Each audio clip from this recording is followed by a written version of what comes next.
Friends, ಈ ವಿಡಿಯೋದಲ್ಲಿ ನಾನು ಮಾರ್ಚ್ ತಿಂಗಳಲ್ಲಿ ನನ್ನ ಗಾರ್ಡನ್ ಹೇಗಿದೆ ಅಂತ ತೋರಿಸ್ತಾ ಇದ್ದೀನಿ. ನೋಡ್ಬೋದು, ದಾಸವಾಳಗಡೆ ಎಲ್ಲ ತುಂಬ ಚೆನ್ನಾಗಿ ಹೂವಾಗ್ತಾ ಇದೆ. Welcome back to my channel Jaya Hegde Kannada YouTube channel. ನಾನು ಜಯ. ಇನ್ನು ನನ್ನ ಚಾನಲ್ನ ಸಬ್ಸ್ಕ್ರೈಬ್ ಮಾಡದಿದ್ದರೆ ಸಬ್ಸ್ಕ್ರೈಬ್ ಮಾಡ್ಕೊಳ್ಳಿ. ಇದೇ ರೀತಿ ಟಿಪ್ಸ್ಗಳು ಎಲ್ಲ ಹೇಳ್ತಾ ಇರ್ತೀನಿ. ಹಾಗಾಗಿ ಗಾರ್ಡನ್ ಟಿಪ್ಸ್ಗಳನ್ನು, ಗಾರ್ಡನಿಂಗ್ ವಿಡಿಯೋಸ್ಗಳನ್ನು ನೋಡೋದಾದರೆ ನನ್ನ ಚಾನಲ್ನ ಸಬ್ಸ್ಕ್ರೈಬ್ ಮಾಡ್ಕೊಳ್ಳೋದ್ರಿಂದ ನಾನು ಹಾಕೋ ಎಲ್ಲ ವಿಡಿಯೋಸನ್ನು ನೀವು ನೋಡ್ಬೋದು. ಇಲ್ಲಿ ಲೋಕಲ್ ವೆರೈಟಿ ಆಗಿರ್ಬೋದು, ಈ ದಾಸವಾಳ ಗಿಡಗಳು ಇನ್ನು ಮೇಲೆ ಚೆನ್ನಾಗಿ ಹೂವಾಗತ್ತೆ. ಇಷ್ಟು ದಿವಸ ಹೂವಾಗಲ್ಲ. ಒಬ್ಬರು ಕೇಳಿದ್ರು ದಾಸವಾಳ ಗಿಡ ಹೂ ಬಿಡ್ತಾ ಇಲ್ಲ ಅಂತ ಮೊನ್ನೆ ಒಂದು ವಿಡಿಯೋದಲ್ಲಿ. ಈ ಹೈಬ್ರಿಡ್ ದಾಸವಾಳಗಳೆಲ್ಲ ಚಳಿಗಾಲದಲ್ಲಿ ಹೂ ಬಿಡಲ್ಲ. ಲೋಕಲ್ ವೆರೈಟಿ ಎನಿ ಟೈಮ್ ಬಿಡ್ತಾ ಇರುತ್ತೆ. ಒಂದೊಂದು ಗಿಡ ಅಂತೂ ಯಾವಾಗಲೂ ಹೂ ಇರುತ್ತೆ.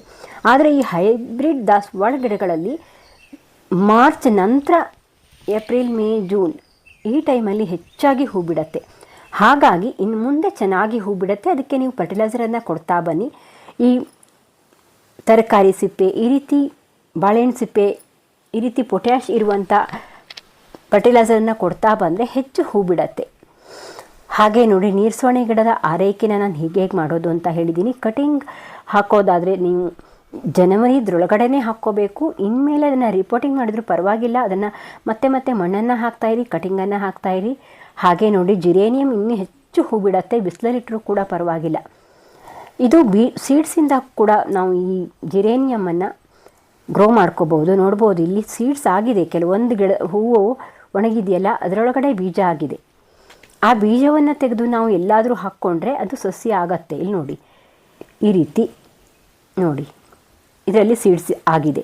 ಕೆಲವೊಂದರಲ್ಲಿ 1-2 ಸೀಡ್ಸ್ ಇರುತ್ತೆ ನೋಡಿ, ಈ ರೀತಿ. ಹಾಗೆ ಇದೇ ಕಲರ್ ಆಗುತ್ತೆ ಅಂತಲ್ಲ, ಬೇರೆ ಬೇರೆ ಕಲರ್ಸ್ ಆಗುತ್ತೆ. ನೋಡ್ಬೋದು, ನಾನು ಈ ಸೀಡ್ಸನ್ನು ಇಲ್ಲೆಲ್ಲಾದರೂ ಪಾಟ್ ಒಳಗಡೆ ಕೆಳಗಡೆ ಹಾಕ್ತೀನಿ. ನೋಡ್ಬೋದು, ಇಲ್ಲ ಸಪ್ರೇಟಾಗಿ ಕೂಡ ನೀವು ಹಾಕ್ಕೋಬೋದು. ಇಲ್ಲ ಈ ರೀತಿ ಸ್ವಲ್ಪ ಹೋಲ್ ಮಾಡಿ ಈ ರೀತಿ ಹಾಕಿದರೆ ಅಲ್ಲಿ ಸಸಿ ಬರುತ್ತೆ. ನೋಡ್ಬೋದು, ನಾನಿಲ್ಲಿ ಅದರದ್ದೇ ಸಸಿ ಮಾಡಿರುವಂಥ ಸಸಿ ಇಲ್ಲಿದೆ. ಆದರೆ ಹೂ ಬಿಡೋದು ತುಂಬ ಲೇಟ್ ಆಗುತ್ತೆ. ಕಲರ್ ವೆರೈಟಿ ಚೇಂಜ್ ಆಗುತ್ತೆ. ತುಂಬ ದಿನ ಕಾಯಬೇಕಾಗತ್ತೆ ನಾನು ಅದು ಹೂ ಬಿಡಲಿಕ್ಕೆ, ತುಂಬ ಲೇಟು. ಆದರೆ ಕಟಿಂಗನ್ನು ಹಾಕಿ ಬೆಳೆಸೋದು ತುಂಬ ಬೇಗ ಹೂ ಬಿಡುತ್ತೆ. ಇದು ಪೆಂಟಾಸ್ ಕೂಡ ನೀವು ಕಟಿಂಗನ್ನು ಹಾಕೋಬೋದು. ಈಗ ಇನ್ನು ಬೇಸಿಗೆಯಲ್ಲಿ ಅದು ಕೂಡ ತುಂಬ ಚೆನ್ನಾಗಿ ಹೂವಾಗುತ್ತೆ. ಎನಿ ಟೈಮ್ ಹೂವಾಗುತ್ತೆ ಈ ಪೆಂಟಾಸ್ ಗಿಡಗಳು. ಆದರೆ ಹೊಸ ಗಿಡಗಳು ಹೆಚ್ಚು ಹೂ ಬಿಡುತ್ತೆ. ಹಳೆ ಗಿಡದಲ್ಲಿ ಅಷ್ಟೊಂದು ಚೆನ್ನಾಗಿ ಹೂ ಬಿಡಲ್ಲ. ಹಾಗಾಗಿ ವರ್ಷಕ್ಕೆ ಒಂದು ಸಾರಿ ಅಥವಾ 2 ವರ್ಷಕ್ಕೆ ಒಂದು ಸಾರಿ ಆದರೂ ಈ ಪೆಂಟಾಸ್ ಗಿಡಗಳನ್ನು, ಹೊಸ ಗಿಡಗಳನ್ನು ಮಾಡ್ತಾ ಇರಬೇಕಾಗತ್ತೆ. ಹೊಸ ಗಿಡಗಳಲ್ಲಿ ಹೆಚ್ಚು ಚೆನ್ನಾಗಿ ಹೂ ಬಿಡುತ್ತೆ. ಹಳೆ ಗಿಡದಲ್ಲಿ ಅಷ್ಟೊಂದು ಚೆನ್ನಾಗಿ ಹೂ ಬಿಡಲ್ಲ. ಹೂವಾಗಿ ಮುಗಿದ ಮೇಲೆ ನಾವು ಕಟಿಂಗ್ ಮಾಡ್ತಾ ಇರಬೇಕಾಗತ್ತೆ. ನೋಡ್ಬೋದು, ಈಗ ಇಲ್ಲಿ ಕೊಲೆಂಚು ಗಿಡಗಳೆಲ್ಲ ಸಾಯ್ತಾ ಇದೆ. ಇದಕ್ಕೆ ನಾನು ಯಾವುದಾದ್ರೂ ಫಂಗಿಸೈಡನ್ನು ಕೆಳಗಡೆ ಕೂಡ ಹಾಕಬೇಕು. ನೋಡ್ಬೋದು, ಇದು ಹಾಗೆ ಎತ್ತಿದ್ರೆ ಬರುತ್ತೆ, ಕೊಳಿತಾ ಇದೆ. ಇನ್ಮೇಲೆ ಇದಕ್ಕೆ ಫಂಗಸ್ ಕೂಡ ತುಂಬ ಜಾಸ್ತಿ ಆಗುತ್ತೆ. ನಾವು ಹುಳುಗಳಿಗೆ ಕೂಡ ಏನು ಮಾಡಬೇಕು ಅಂತ ಹಿಂದಿನ ವಿಡಿಯೋದಲ್ಲಿ ನಾನು ತೋರಿಸಿದ್ದೀನಿ. ಅದನ್ನು ಮಾಡಿ ಕೊಲೆಂಚೋಕ್ಕೆ ಮತ್ತು ನೀರ್ಸೋಣಿಗೆಲ್ಲ ನಾನು ಸ್ಪ್ರೇ ಮಾಡಿ ತೋರಿಸಿದ್ದೀನಿ. ಅದನ್ನು ನೀವು ಮಾಡ್ಬೋದು. ಗಾರ್ಡನ್ ವಿಡಿಯೋ ಅಂತ ಒಂದು ವರ್ಕ್ ಅಂತ ಒಂದು ವಿಡಿಯೋನ ಹಾಕಿದ್ದೀನಿ ಮೊನ್ನೆ. ಅದರ ಬಗ್ಗೆ ಇದೆ, ನೀವು ಬೇಕಾದರೆ ಚೆಕ್ ಮಾಡ್ಕೊಳ್ಳಿ. ಹಾಗೆ ಕೆಲವೊಂದು ನೀರ್ಸೋಣೆ ಎಲ್ಲ ಹೂವಾಗಿ ಮುಗಿತಾ ಇದೆ. ನೋಡ್ಬೋದು, ಇಲ್ಲಿ ನೆಲದಲ್ಲಿರುವಂಥ ಗುಲಾಬಿ ಎಷ್ಟು ಚೆನ್ನಾಗಿ ಚಿಗುರು ಬಂದು ಹೂ ಬಿಡ್ತಾ ಇದೆ. ನಾನು ಇದಕ್ಕೆ ಈ ವರ್ಷ ಯಾವುದೇ ರೀತಿ ಕೇರಿಂಗ್ ಮಾಡಿಲ್ಲ, ನೀರೊಂದು ಹಾಕ್ತಾ ಇದ್ದೀನಿ ಅಷ್ಟೇ. ಆದರೂ ಕೂಡ ತುಂಬ ಚೆನ್ನಾಗಿ ಬರುತ್ತೆ. ಆದರೆ ನೆಲದಲ್ಲಿಟ್ಟರೆ ನಮ್ಮ ಮಲೆನಾಡು ಕಡೆ ಮಳೆಗಾಲದಲ್ಲಿ ಇಟ್ಕೊಳ್ಳೋದು ಕಷ್ಟ. ಒಂದು ವರ್ಷ ಇರುತ್ತೆ, ಆಮೇಲೆ ಸತ್ತು ಹೋಗಿಬಿಡತ್ತೆ. ತುಂಬ ಗಿಡಗಳು ಮಳೆಗಾಲದಲ್ಲಿ ಸತ್ತೋಯ್ತು. ಹಾಗಾಗಿ ನಾನು ಆದಷ್ಟು ಈಗ ಪಾಟಲ್ಲಿ ಹಾಕ್ಕೋತೀನಿ. ನೋಡ್ಬೋದು, ಚೆನ್ನಾಗಿ ಹೂವಾಗತ್ತೆ. ನಾವು ಅದಕ್ಕೆ ಆರೈಕೆಗಳನ್ನು ಕಡಿಮೆ ಮಾಡಿದರೂ ಪರವಾಗಿಲ್ಲ, ಚೆನ್ನಾಗಿ ಹೂವಾಗತ್ತೆ. ನೋಡಿ, ಇಲ್ಲೆಲ್ಲ ಇತ್ತು, ಅವೆಲ್ಲ ಸತ್ತೋಗಿದೆ ಮಳೆಗಾಲದಲ್ಲಿ. ಈ ವರ್ಷ ಸ್ವಲ್ಪ ನಾನು ಗಿಡಗಳನ್ನು ಹಾಕ್ಕೊಳ್ಳೋದು, ಕ್ಯಾರಿಂಗ್ ಮಾಡೋದು ಎಲ್ಲ ತುಂಬ ಕಡಿಮೆ ಆಗಿಬಿಟ್ಟಿದೆ. ನೋಡ್ಬೋದು, ತುಳಸಿ ಗಿಡ ಎಷ್ಟು ಚೆನ್ನಾಗಿ ಬಂದಿದೆ ಅಂತ. ಹಾಗೆ ಇದು ಕೇತಕ್ಕಿ ಗಿಡ ಅಂತ ಹೇಳ್ತೀವಿ ನಾವು, ನೀವೇನಂತೀರ ಅಂತ ಹೇಳಿ. ಈ ಬ್ಲೂ ಕಲರ್ ಗಿಡ ನನಗೆ ಹೆಸರು ಗೊತ್ತಿಲ್ಲ. ನಾನು ಅಲ್ಲಿ ಬಾರ್ಡರ್ಗೆ ಹಾಕಿದ್ದೀನಿ. ತುಂಬ ಚೆನ್ನಾಗಿರುತ್ತೆ. ಬಾರ್ಡರ್ಗೆ ಹಾಕೋಕ್ಕೆ ತುಂಬ ಒಳ್ಳೆಯ ಗಿಡ ಅಂತಲೇ ಹೇಳ್ಬೋದು. ಯಾವಾಗಲೂ ಹೂವಾಗುತ್ತೆ ಅದು ಕೂಡ ಅಷ್ಟೇ. ನೋಡಿ, ಈ ತುಳಸಿ ಗಿಡಗಳನ್ನು, ಈ ಕದ್ರನ್ನೆಲ್ಲ ಕಟ್ ಮಾಡ್ತಾ ಬಂದರೆ ಚೆನ್ನಾಗಿ ಬರುತ್ತೆ. ಅದಿಲ್ಲ ಅಂದರೆ ಇನ್ಮೇಲೆ ಆ ಗಿಡಗಳು ಹಾಳಾಗಿಬಿಡತ್ತೆ. ನೋಡ್ಬೋದು, ಇದು ಗಾರ್ಡನ್ ಚೆಂಡು ಹೂವು. ಹಾಗೆ ನೋಡಿ, ಇದು ಕಣಗಲೆ ಗಿಡ. ಈ ಕಣಗಲೆ ಗಿಡ ಇನ್ಮೇಲೆ ಬೇಸಿಗೆಯಲ್ಲಿ ಹೆಚ್ಚು ಹೂ ಬಿಡತ್ತೆ. ಹಾಗೆ ನೋಡಿ ಮಲ್ಲಿಗೆ, ಇಲ್ಲಿ ನೋಡಿ ಮೊಗ್ಗಾಗ್ತಾ ಇದೆ. ಇದು 7 ಸುತ್ತಿನ ಮಲ್ಲಿಗೆ ನೋಡ್ಬೋದು. ತುಂಬ ಗುಲಾಬಿ ಹೂ ಥರ ಕಾಣಿಸುತ್ತೆ. ಪರಿಮಳ ಅಂತೂ ತುಂಬ ಚೆನ್ನಾಗಿದೆ. ಹಾಗೆ ಪಿಟೋನಿಯಾ ಗಿಡ ಇಲ್ಲೊಂದಿತ್ತು. ಈ ಸಾರಿ ಪಿಟೋನಿಯಾ ಎಲ್ಲ ನಾನು ನೆಟ್ಕೊಂಡೇ ಇಲ್ಲ. ಹಿಂದಿನ ವರ್ಷ ಪಿಟೋನಿಯಾ ಎಲ್ಲ ತುಂಬ ಚೆನ್ನಾಗಿ ಹೂ ಬಿಟ್ಟಿತ್ತು. ಈ ಬಾರಿ ಪರ್ಮನೆಂಟ್ ಪ್ಲ್ಯಾಂಟ್ಗಳನ್ನು ಮಾತ್ರ ಅಷ್ಟು ಸ್ವಲ್ಪ ಜಾಸ್ತಿ ಹಾಕ್ಕೊಂಡಿದ್ದೀನಿ ಅಷ್ಟೇ. ಉಳಿದು ಯಾವುದೇ ಗಿಡಗಳನ್ನು ನಾನು ಹಾಕೋಕ್ಕೆ ಹೋಗಿಲ್ಲ. ನೋಡ್ಬೋದು ಗುಲಾಬಿ ಎಷ್ಟು ಚೆನ್ನಾಗಿ ಹೂ ಬಿಡ್ತಾ ಇದೆ ಅಂತ. ನಾನು ಫರ್ಟಿಲೈಸರನ್ನು ಮಾಡಿ ಹಾಕ್ತಾ ಇರ್ತೀನಿ. ಆ ವಿಡಿಯೋಸ್ ಎಲ್ಲ ನೀವು ನೋಡಿ ಫರ್ಟಿಲೈಸರನ್ನು ಹಾಕ್ತಾ ಬಂದರೆ ಇದೇ ರೀತಿ ಗುಲಾಬಿ ಗಿಡದಲ್ಲೂ ಕೂಡ ಹೂ ಬಿಡುತ್ತೆ. ನೋಡ್ಬೋದು ಇಲ್ಲಿ ಎಷ್ಟೊಂದು ಹೂ ಬಿಟ್ಟಿದೆ ಅಂತ ಗುಲಾಬಿ ಗಿಡದಲ್ಲಿ. ನೋಡಿ ಇದು ಪುಟ್ಟ ಗಿಡ, ಎಷ್ಟೊಂದು ಹೂ ಬಿಟ್ಟಿದೆ. ಗಿಡ ತುಂಬ ಹೂವಾಗಿದೆ.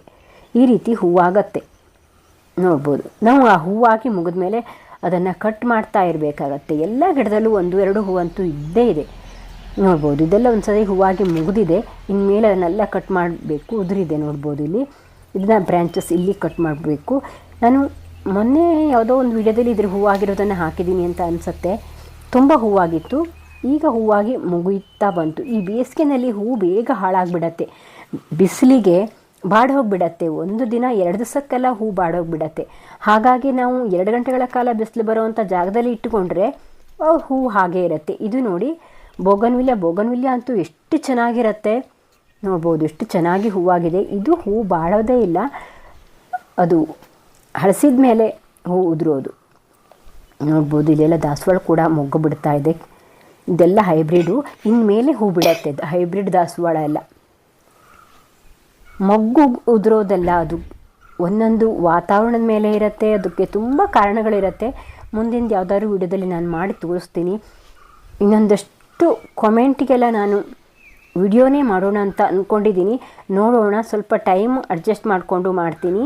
ಈ ಬಿಳಿ ಫಂಗಸ್ಸು ಇವಕ್ಕೆಲ್ಲ ಮಾಡ್ತೀನಿ. ಹಾಗೆ ನೋಡಿ ಇಲ್ಲಿ ಇದು ನಾನು ನರ್ಸರಿ, ಇದು ಲೋಕಲ್ ವೆರೈಟಿ ಗುಲಾಬಿ ಕಟಿಂಗ್ ಹಾಕಿರೋದು. ಹಾಗೆ ಇದು ಕೂಡ ಹೈಬ್ರಿಡ್ ದಾಸವಾಳನೇ ನಾನು ಕಟಿಂಗ್ ಹಾಕಿ ಬೆಳೆಸ್ಕೊಂಡಿದ್ದೀನಿ. ನಾಳೆ ಹೂವಾಗತ್ತೆ. ಇದು ನಾನು ಮೀಶೋದಿಂದ ತಂದಿರೋವಂಥ ಗುಲಾಬಿ. ಅದು ಮೊಗ್ಗೆ ಬಿಟ್ಟಿಲ್ಲ, ಇನ್ನು ಬೆಳೀತಾನೇ ಇದೆ ಗಿಡ. ನೋಡಬೇಕು ನೋಡಿ, ಮೊಗ್ಗಂತೂ ಬಂದಿಲ್ಲ, ಚಿಗುರು ಮಾತ್ರ ಬರ್ತಾ ಇದೆ ನೋಡ್ಬೋದು. ಇಲ್ಲಿ ಹಿಂದ್ಗಡೆ ಇರೋದು ಅದಲ್ಲ, ಬೇರೆ ನಾನು ಕಟಿಂಗ್ ಹಾಕಿ ಬೆಳೆಸಿರೋದಂಥದ್ದು. ಹಾಗೆ ನೋಡಿ ಇದು ನಾನು ನಮ್ಮನೇದೇ ಬಳ್ಳಿ ಗುಲಾಬಿ ತುಂಬ ಉದ್ದವಾಗಿ ಬಂದಮೇಲೆ ಮಾತ್ರ ಹೂ ಬಿಡತ್ತೆ. ಹಾಗಾಗಿ ನಾನು ಮೀಶೋದಿಂದ ತಂದಿರೋದು ಬಳ್ಳಿ ಗುಲಾಬಿ ಆಗಿರ್ಬೋದು, ಅಂದರೆ ಕ್ಲೈಂಬಿಂಗ್ ರೋಸ್ ಅಂತ ಹೇಳ್ತೀವಲ್ಲ ಅದಾಗಿರ್ಬೋದು ಅಂತ ಅಂದ್ಕೊಂಡಿದ್ದೀನಿ. ನೋಡೋಣ, ತುಂಬ ಉದ್ದವಾಗಿ ಬೆಳೆದ್ರೆ ಮಾತ್ರ ಅದು ಹೂ ಬಿಡತ್ತೆ.